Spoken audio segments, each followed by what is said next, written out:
വാക്കുതർക്കത്തിനും നാടകീയ രംഗങ്ങൾക്കും വേദിയായി പ്രൊഡ്യൂസേഴ്സ് അസോസിയേഷൻ പ്രസിഡന്റ് സ്ഥാനത്തേക്കും ട്രഷറർ സ്ഥാനത്തേക്കും മത്സരിക്കാനായി സാന്ദ്ര തോമസ് നൽകിയ പത്രിക വരണാധികാരി ഇന്ന് തള്ളി.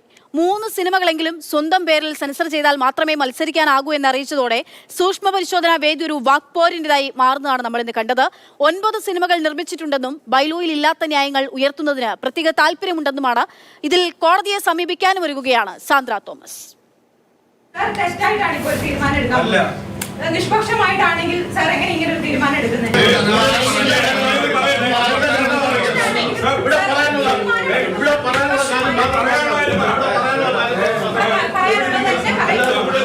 നിർമ്മാതാക്കളുടെ സംഘടനാ തെരഞ്ഞെടുപ്പിനുള്ള നാമനിർദ്ദേശ പത്രികകളുടെ സൂക്ഷ്മ പരിശോധനയാണ് വാക്പോരിലേക്ക് നയിച്ചത്.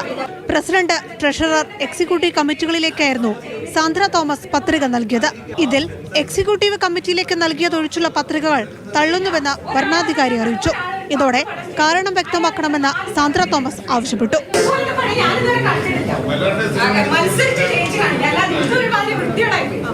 3 സിനിമകളെങ്കിലും സ്വന്തം പേരിൽ സെൻസർ ചെയ്താൽ മാത്രമേ പ്രധാന സ്ഥാനങ്ങളിലേക്ക് മത്സരിക്കാനാകൂവെന്നും സാന്ദ്രയുടെ പേരിൽ 2 സിനിമകളെ ഉള്ളൂ എന്നതുമായിരുന്നു നൽകിയ വിശദീകരണം.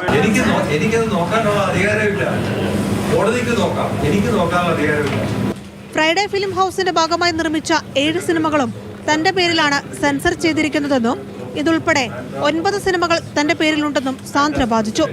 ബാനറുകൾ വ്യത്യസ്തമാകാൻ പാടില്ലെന്നത് ബൈലോയിലില്ലെന്നും സാന്ദ്ര തോമസ് വിശദീകരിച്ചു.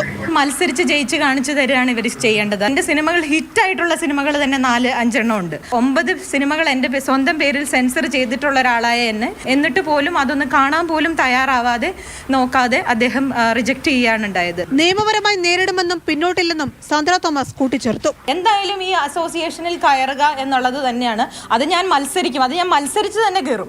ഓഗസ്റ്റ് 14-നാണ് പ്രൊഡ്യൂസേഴ്സ് അസോസിയേഷന്റെ തെരഞ്ഞെടുപ്പ് നടക്കുന്നത്.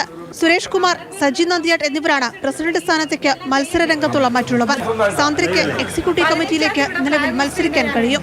നിയമാവലി അനുസരിച്ചാണ് തീരുമാനങ്ങൾ എടുത്തതെന്നാണ് പ്രൊഡ്യൂസേഴ്സ് അസോസിയേഷൻ നിലപാട് വ്യക്തമാക്കുന്നത്. മാതൃഭൂമി ന്യൂസ്, കൊച്ചി.